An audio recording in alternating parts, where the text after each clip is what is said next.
సమస్త వస్తువుని వదిలి స్వయంగా మానవుని ఉనికి, అతని భుజించే ఆహారం, అతను తాగే నీరు, తన భోజనం వండుకునే నిప్పు వైపునకు దృష్టి మళ్లించబడింది.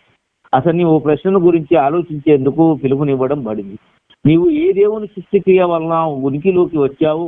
ఎవరు ప్రసాదించిన జీవన సామాగ్రి ఆధారంగా మనగలుగుతున్నావు? ఆయనకు ఎదురుగా స్వతంత్ర అధికారాలు ప్రకటించాయి లేదా ఆయన్ని కాదని ఇతరుల దాస్యాన్ని నిర్వర్తించే హక్కు నీకు ఎలా సంక్రమించింది? ఆయన గురించి నీవు ఎలా ఆలోచించావు?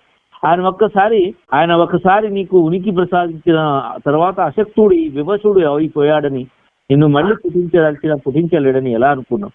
ఆ తర్వాత 75 నుండి 82 ఆయత వరకు ఖురాన్ని గురించి వారి అశంకల్ని ఖండించడం జరిగింది, వారిని జాగ్రత్త పరచడం జరిగింది. దౌర్భాగ్యులారా, ఈ మహాజ్వలమైన వరప్రసాదం మీ వద్దకు వచ్చింది. ఈ వరప్రసాదంలో మీ మాట దీన్ని తిరస్కరించడమేనా? దీని ద్వారా ప్రయోజనం పొందడానికి బదులు దీని పట్ల అశ్రద్ధ కనబరుస్తున్నారు.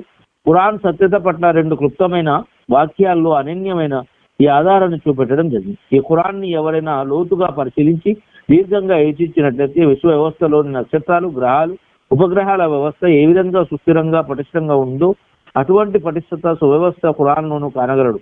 ఈ విశ్వ వ్యవస్థను నిర్మించిన వాడే దీని రచయిత అనడానికి ఇదే గట్టి తార్కాణం.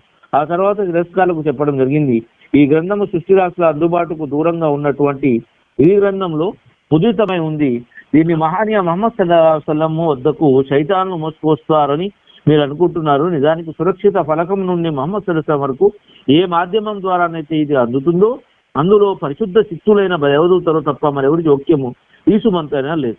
చివరగా మానవునికి స్పష్టంగా చెప్పివ్వడం జరిగింది, నువ్వు ఎన్ని ప్రగల్భాలు పలికినా నీకు ప్రాప్తమైన స్వేచ్ఛాయుత ప్రతిపత్తి పొగరులో ఎంతగా యథార్థాల పట్ల కళ్ళు మూసుకుపోయి గుడ్డివాడైపోయినా మరణ సమయం చాలు నీ కళ్ళు తెరవడానికి. ఆ సమయాన్ని నీవు పూర్తిగా వివశుడై పోతావు. స్వయంగా నీ తల్లిదండ్రులు కాపాడుకోలేకపోతావు, తల్లిదండ్రుల్ని కూడా కాపాడలేకపోతావు, నీ సంతానాన్ని కాపాడుకోలేకపోతావు, సొంత గురువుల్ని, అగ్రనాయకుల్ని, ప్రియనేతల్ని కాపాడుకోలేవు.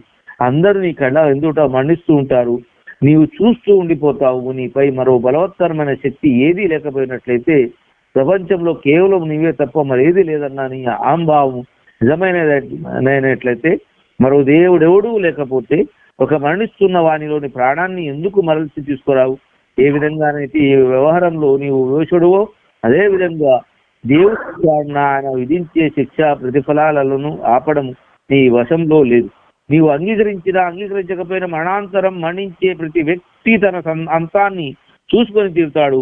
సన్నిహితుల్లోని వాడైతే సన్నిహితుల అంతిమ పరిణామం చూసుకుంటాడు, సజ్జన్లోని వాడైతే సజ్జనుల పరిణామాన్ని చూసుకుంటాడు, అబద్ధీకరించే మార్గ విహీనులలోని వాడైతే అపరాధులకు విదితమైన పరిణామాన్ని చూసుకుంటాడు.